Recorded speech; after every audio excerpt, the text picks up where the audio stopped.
Mindanao in the Philippines.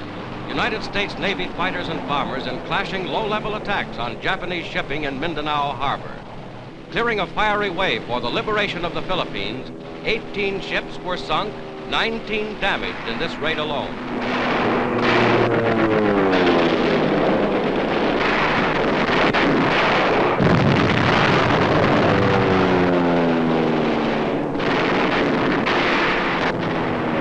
An anti-aircraft tower is blasted.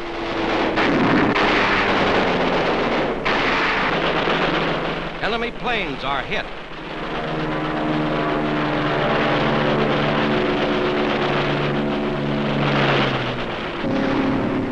Japanese airfields on Mindanao and other land installations are plowed up by explosives.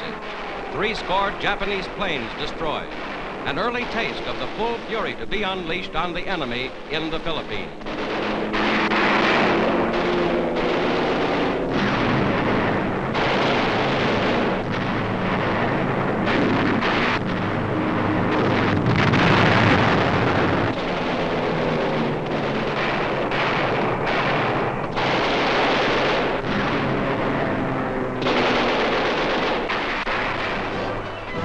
Landing operations in the Philippines, striking first at Leyte Island, have now been undertaken by the largest ocean-going amphibious force in history, led by Admiral Halsey. Here are General Jonathan Wainwright and some of his men who were captured in the Japanese invasion of the Philippines 2.5 years ago. They are still prisoners.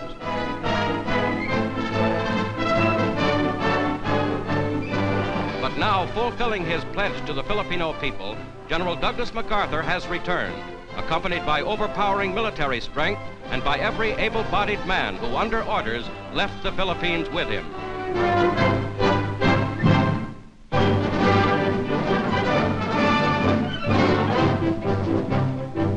At an American Red Cross packing center, parcels of food for Allied prisoners of war in German camps are prepared in large quantities for shipment overseas.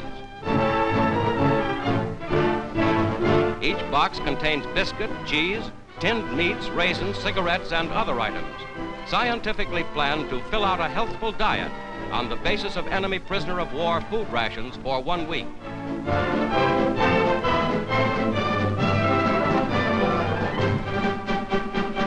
Soap and vitamin tablets are also included in the standardized 11-pound boxes, which are packed almost entirely by volunteer workers and are sent to French, Dutch, Belgian, Norwegian, Polish, Yugoslav, and Greek prisoners, as well as to Americans. Fully packed, the parcels go by neutral transport to Switzerland and under international control are then distributed to Allied fighting men in German camps.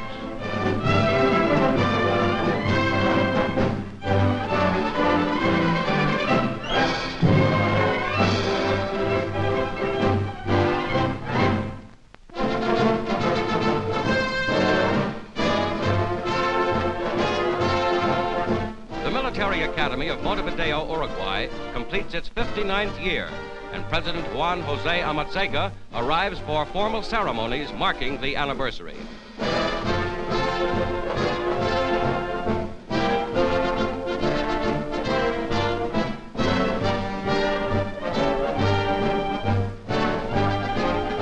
Director of the Academy, Colonel Toscano. President Amatziga. Defense Minister Campos. And Army Inspector General LaGuardia.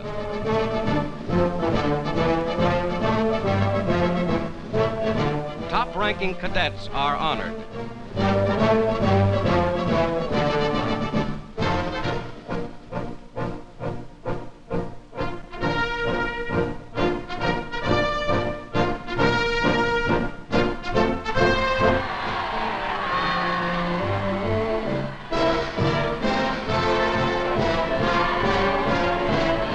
Military and diplomatic officials of Brazil, the United States, and Great Britain review the Uruguayan Cadet Corps in full dress parade.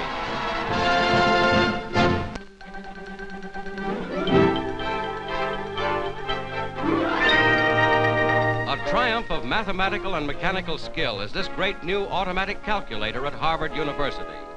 Intricate problems in mathematics, put through the machine in coded form on tape, are accurately solved in a minute fraction of the time required for human calculation.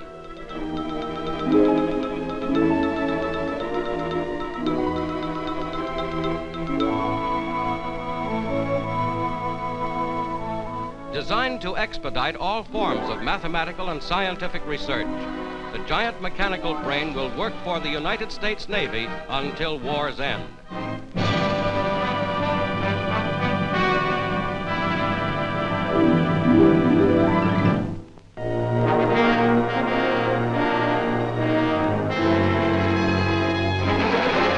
Mopping up the last pockets of Japanese resistance on Peleliu Island, United States Marines storm enemy pillboxes and concealed gun positions.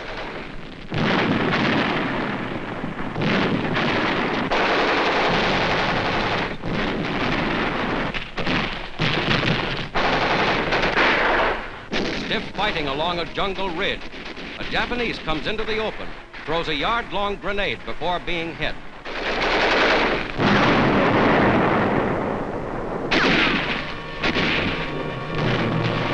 Gaining the heights, Marines attack enemy posts directly beneath them with bullets, hand grenades, and charges of explosives.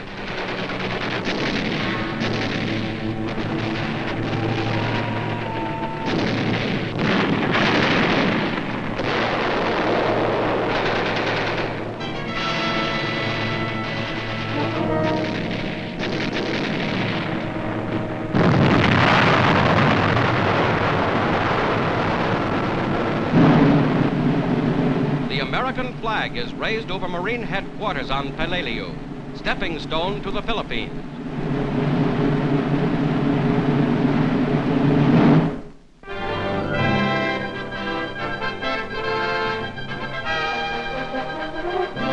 In Italy, across the Apennines at Mount Altuzza, come men and arms of the Fifth Army to smash the Nazis' highly fortified Gothic line. In conjunction with an Eighth Army thrust at its Adriatic end, American tanks and mortars now blast German hillside strongholds in the center.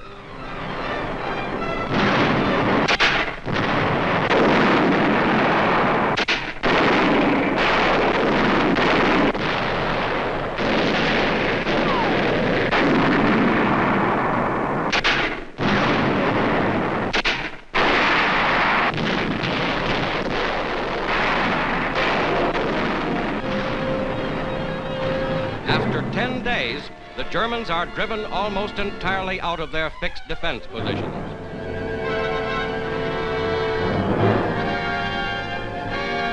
Tank traps, some over a mile long, cover the area. With the breaking of the Gothic line, the broad Po River Valley now lies ahead.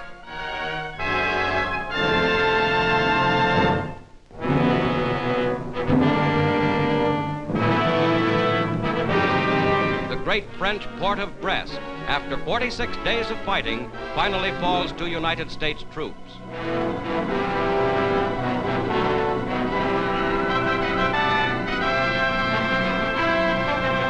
Surrender of the Nazi garrison is accepted by General Robertson, commanding the 2nd Infantry Division.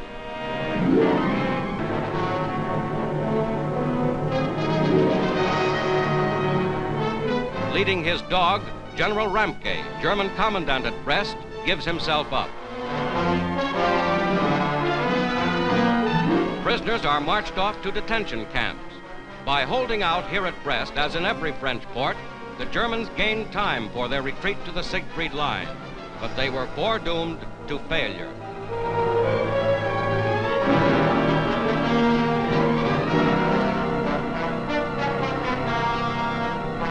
Brest was the home base of undersea fleets that once terrorized Atlantic shipping. Now these huge U-boat pens are lost to the Germans. The port of Brest, with the largest anchorage in Europe, was heavily damaged by the fury of battle.